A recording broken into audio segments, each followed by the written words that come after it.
ভীষণ জরুরি কয়েকটা তথ্য সবার যারা জরুরি, বিশেষ করে 60-এর কাছাকাছি বা তার বেশি যারা বয়স, ভেরি ইম্পর্ট্যান্ট ফর আস, এটা খেয়াল রাখবেন। আমি আপনাকে জানাচ্ছি, বয়োবৃদ্ধদের জন্য বোন ডেন্সিটি পরীক্ষা করিয়ে কোনো লাভ নেই, কারণ তাদের অস্টিওপোরোসিস থাকবেই, আর বয়স যত বাড়বে এর মাত্রাও তত বাড়তে থাকবে। সেই সাথে বাড়তে থাকবে হাড় ভাঙার ঝুঁকি। বেশি বয়সী যত লোক পড়ে গিয়ে ব্যথা পায় তাদের প্রায় সবারই মধ্যে মারা যাওয়ার প্রবণতা বেশি দেখা যায়। পড়ে গিয়ে সবসময় হাড় না ভাঙলেও পতনের দৈহিক ও মানসিক ঝাঁকুনি সে সহ্য করতে পারে না, সামলাতে না পেরে রোগী আস্তে আস্তে মৃত্যুর দিকে ধাবিত হয়। যাদের বয়স 60 পেরিয়ে গেছে তাদের হাড় ভাঙা ঠেকানোর সবচেয়ে বড় উপায় হলো পড়ে গিয়ে ব্যথা পাওয়া রোধ করা। কিভাবে করবেন সেই রহস্যটি আমি 4টে শব্দে ব্যক্ত করছি: সাবধান, সাবধান, সব সময় সাবধান। তাহলে একটু ভেঙেই বলি, কোনো কিছু ধরা বা পাড়ার জন্য কখনো চেয়ার বা টুল জাতীয় কিছু উপরে উঠে দাঁড়াবেন না। বৃষ্টির দিনে বাইরে হাঁটতে যাবেন না। এই বয়সে কোমরের হাড় ভাঙা 1 নম্বর কারণ হলো বাথরুমে পা পিছলে পড়ে যাওয়া। তাই স্নান করার সময় বাথরুমে ব্যবহারের সময় অতিরিক্ত সতর্ক থাকুন।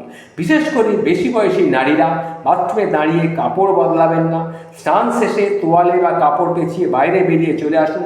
ধীরে সুস্থে চেয়ারে বসে আস্তে আস্তে কাপড় ছাড়ুন। বাথরুমে ঢোকার আগে ভালো করে দেখুন মেঝেটা ভেজা কিনা। ভেজা মেঝেতে হাঁটাহাঁটি করবেন না। কেবল কোমর ব্যবহারের চেষ্টা করুন। হাঁটু ভাঁজ করে বসলে উঠতে অনেক সময় বেগ পেতে হয় এবং পড়ে যাওয়ার সম্ভাবনাও কিন্তু বেশি থাকে। সম্ভব হলে কোমর থেকে ওঠার সময় হাতে টান দিয়ে ধরার মতো একটা হাতল দেওয়াল লাগিয়ে নিন। স্নান করার সময়ও বসার জন্য টুল ব্যবহার করুন। চোখ বন্ধ করে মাথায় কখনো পানি বা জল ঢালবেন না। রাতে ঘুমোতে যাওয়ার আগে দেখে নিন ঘরের মেঝেতে কিছু পড়ে আছে কিনা, যেটা পায়ে লেগে আপনি হোঁচট খেতে পারেন। মেঝে যে কোনো অবস্থায় পড়ে না ভিজে না থাকে সেদিকেও সতর্ক থাকতে হবে আপনাকে। রাতে ঘুম ভাঙলে বিছানা ছাড়ার সময় 2-3 মিনিট আগে বিছানায় বসুন, বাতি জ্বালান, তারপরে উঠে দাঁড়ান। অন্তত রাতের বেলায়, সম্ভব হলে দিনেও বাথরুমের দরজা ভেতর থেকে বন্ধ করবেন না। সম্ভব হলে বাথরুমের ভেতরে একটা অ্যালার্ম লাগিয়ে নিন, যাতে জরুরি মুহূর্তে আপনি বেল বাজিয়ে কারোর সাহায্য চাইতে পারেন। বেশি বয়সে কখনো দাঁড়িয়ে দাঁড়িয়ে কাপড় বদলাবেন না। চেয়ারে বা বিছানায় বসে নিন। সিঁড়ি দিয়ে ওঠার সময় রেলিংয়ে একটা হাত রাখুন। 2 হাত পকেটে ঢুকিয়ে কখনো সিঁড়ি দিয়ে উঠবেন না বা সিঁড়িতে পা রাখবেন না। যদি কখনো পড়ে যেতে থাকেন, চেষ্টা করুন হাত প্রসারিত করে মাটি বা মেঝে ধরে ফেলতে। তাতে আপনার হাত ভেঙে গেলেও ভাঙতে পারে, সেটা কিন্তু সারানো সম্ভব, কিন্তু কোমর ভাঙা অনেক বেশি ভয়ানক হতে পারে। সারাদিন শুয়ে বসে থাকবেন না, অন্তত কিছু মিনিট হাঁটুন যতটা সম্ভব। বিশেষ করে মহিলারা ওজন কম রাখার ব্যাপারে অতিরিক্ত যত্নবান হন। পরিমিত খাবার খাওয়া সবথেকে গুরুত্বপূর্ণ। বেঁচে যাওয়ার খাবার নষ্ট না করে ফেলার প্রবণতা অনেক সময় অনেকেই করেন। ভুলেও এই কোয়ালিটি করবেন না। কখনো পেট ভরে খাবেন না। যত মজার আর ভালো খাবারই হোক না কেন, সবসময় পেট ভরার আগেই খাওয়াটা শেষ করবেন। আর সম্ভব হলে বাইরের রোদে কোনো কাজ করুন কিছুক্ষণ, তাতে ভিটামিন ডি এর প্রভাবে আপনার হাড় কিছুটা শক্ত হবে।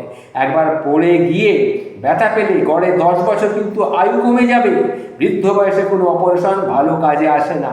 আর ওষুধ খেয়ে বিছানায় শুয়ে শুয়ে চিকিৎসা করা মানে মৃত্যুর দিনগুলো গোনা। তাই সাবধান থাকার কোনো বিকল্প নেই। এই যে কথাগুলি আমি বললাম, এটা যারা 60 পেরিয়ে গেছে তাদের জন্য, যারা বয়োবৃদ্ধদের সেবা করছেন তারাও কিন্তু এই ব্যাপারটা মাথায় রাখবেন। সবাইকে যদি ভালো লেগে থাকে সবার কাছে এই কথাগুলি শেয়ার করে দিন। বিশেষ করে যারা বয়োবৃদ্ধ হচ্ছেন বা হতে চলেছেন তাদের জন্যে অত্যন্ত মূল্যবান একটা বিষয় আপনাদের সামনে আমি উপস্থাপিত করলাম। নমস্কার, ভালো থাকবেন।